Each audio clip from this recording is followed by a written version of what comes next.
A Suprema Corte dos Estados Unidos acaba de decidir sobre as tarifas aplicadas por Donald Trump. A gente vai em transmissão simultânea com a CNN Brasil. A decisão é, sem dúvidas, a derrota mais relevante que o segundo mandato de Trump sofreu na Suprema Corte conservadora, que no ano passado se posicionou repetidamente ao lado do presidente numa série de decisões emergenciais sobre imigração, a demissão de chefes de agências independentes e cortes em gastos do governo.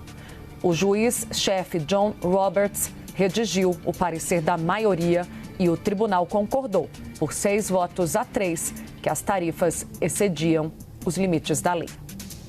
Informação em detalhes, chegando agora com a nossa correspondente Priscila Yasbeck. Boa tarde, Priscila.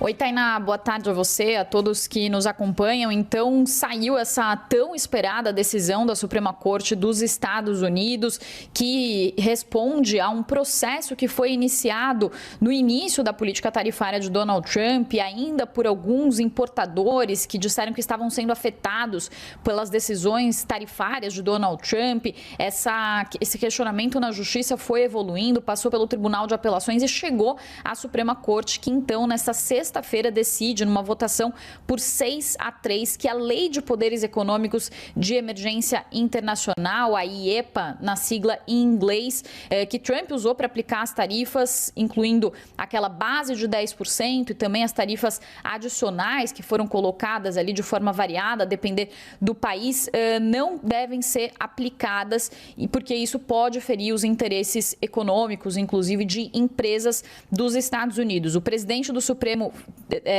da Suprema Corte, John Roberts, redigiu esse parecer da maioria acompanhado pelos juízes conservadores, a Amy Coney Barrett e também Neil Gorsuch, e também pelos juízes que são considerados liberais ou são considerados mais progressistas. E os principais índices de Wall Street já estão reagindo a essa notícia, a essa decisão da Suprema Corte, que é considerada a principal derrota até o momento do governo de Donald Trump na economia e, quiçá, também na sua política internacional, e isso depois que a Suprema Corte então decidiu contra essas tarifas. Trazendo um pouco do histórico do que aconteceu em relação a essa decisão. Então, uma coalizão de 12 estados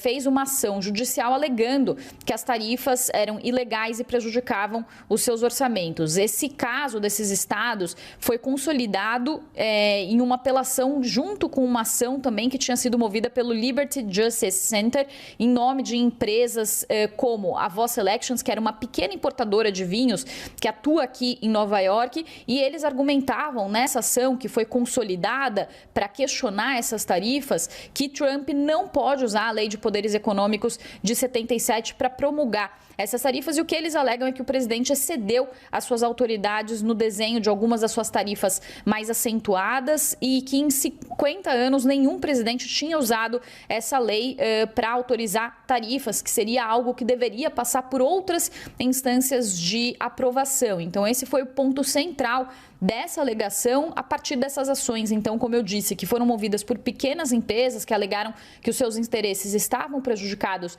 por essas tarifas. Uma das empresas mais emblemáticas e que ficou conhecida nesse caso é essa pequena importadora de vinhos que atua aqui em Nova York, mas também junto com esses outros estados que agregaram então também as suas alegações para recorrer ao Tribunal de Apelações com essa ação que depois foi levada à Suprema Corte. É uma decisão surpreendente porque a Suprema Corte tem a maioria conservadora, então em outras decisões a Suprema Corte já tomou decisões favoráveis ao governo de Donald Trump, e havia uma dúvida muito grande se de fato a Suprema Corte, nesse caso das tarifas, decidiria a favor de Donald Trump e da sua política tarifária, ou se a Suprema Corte diria então que Donald Trump não pode usar essa lei de poderes econômicos para aplicar essas tarifas. Ainda assim, Tainá, o que alguns especialistas já vinham dizendo ao longo de toda essa discussão é que Donald Trump pode tentar utilizar alguns outros artifícios, algumas outras